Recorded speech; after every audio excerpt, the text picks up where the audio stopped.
아무런 문제가 없는 연애를 하고 있으면서도 알 수 없는 두려움이 생기는 경우가 있습니다. 이 사람이 나를 싫어하게 되면 어떻게 될까? 이 사람이 그만 만나자고 하면 어떡하지? 이렇듯 사랑을 하면 할수록 불안해지고 심지어 고통을 느끼게 되는 사람들이 종종 있습니다. 아주 심한 경우이지만 공황 발작을 일으키는 경우도 드물지 않습니다. 이런 사람들은 저명한 인지치료자 제프리 영의 인생의 덫 중 일명 버림받음의 덫에 걸려 고통받는 것입니다. 버림받음의 덫에 걸린 사람들은 스스로가 사랑하는 사람을 잃고 영원히 고립될 것이라는 믿음을 가지게 됩니다.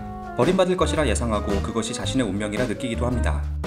이러한 버림받음의 덫은 어디에서 기인하는 걸까요?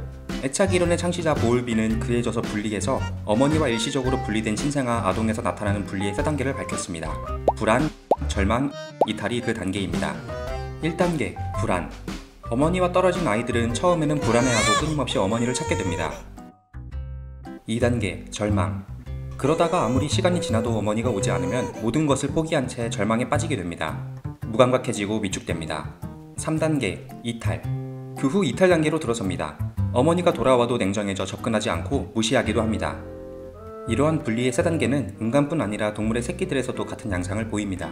이 같은 불안, 절망, 이탈은 보편적인 반응이지만 매우 과하게 반응하는 경향을 타고난 사람들은 쉽게 버림받음의 덫이 발생합니다. 이 덫에 걸린 사람들은 종종 자신을 버릴 가능성을 가진 사람에게 마음이 끌립니다.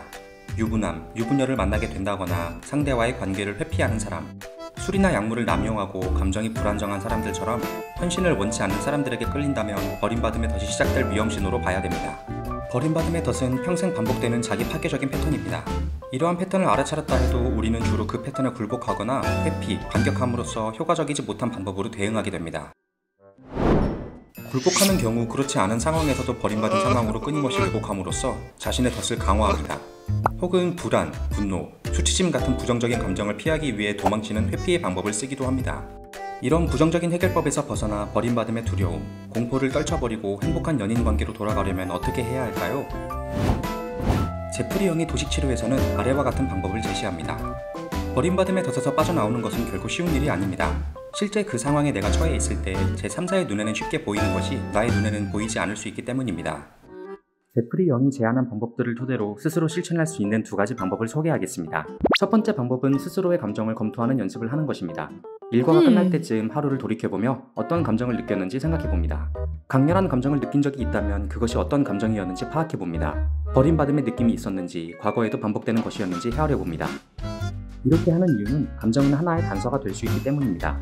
감정을 찾다 보면 자신이 어떤 덫에 빠져있는지 파악할 수 있는 단서가 될 수 있습니다. 두 번째는 의식적 기준을 바탕으로 상대를 선택하는 방법입니다. 과거의 경험을 돌이켜보며 이성적으로는 끌렸지만 안정적이지 않았던 사람들의 유형을 적어봅니다. 반대로 이성적 끌림은 적었지만 안정적이고 편안한 느낌을 주었던 사람들의 목록을 적어봅니다. 본인이 작성한 목록을 검토하고 안정적인 관계가 가능했던 사람들의 공통점을 유추해보고 이를 기준 삼아 추후에 만나게 될 상대를 고를 때 적용해봅니다. 버림받음의 덫은 굴복하거나 회피하는 방법으로는 극복할 수 없습니다. 그 덫에 빠졌다는 것을 먼저 인지하고 직면하는 방법만이 해결로 나아가는 길입니다. 앞서 소개한 2가지 방법을 삶 속에서 실천한다면 서서히 덫에서 발이 빠지는 경험을 할 수 있을 것입니다.